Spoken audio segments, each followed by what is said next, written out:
সাতক্ষীরার বিনের পোতায় sluice gate নির্মাণে অনিয়মের অভিযোগে অভিযান চালিয়েছে দুর্নীতি দমন কমিশন দুদক। মঙ্গলবার দুর্নীতি দমন কমিশন দুদক খুলনার উপপরিচালক আব্দুল আওয়ালের নেতৃত্বে সহকারী পরিচালক তরুণ কান্তি সহ দুদকের একটি টিম এ অভিযান পরিচালনা করেন।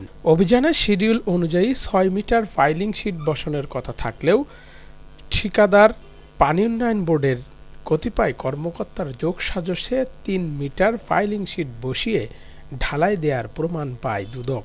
ইতিমধ্যে বসানো ১৪০টি পাইলিং ঢালাই ভেঙে শিট তুলে পুনরায় শিডিউল অনুযায়ী শিট বসানোর নির্দেশনা দেন দুদক কর্মকর্তারা।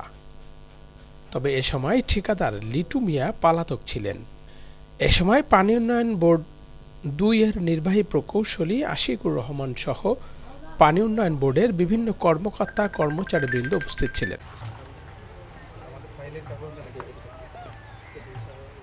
২৪ তারিখে এই সাইটে নির্মাণের জন্য স্যান্ড পাইল আনছে, কোনো কর্মকর্তা উপস্থিত ছিল না। তার মাঝে ড্রাইভ করছে এবং কাজ ঈদের পরে শুরু হবে বা হচ্ছে বলে আমাদের ভিজিট করার পরে দেখে যে তারা সেগুলো স্থাপন করছে এবং হচ্ছে যে কিছু ঢালাই করছে। সেই ঢালাইয়ের পর তাদেরকে চিঠি দেওয়া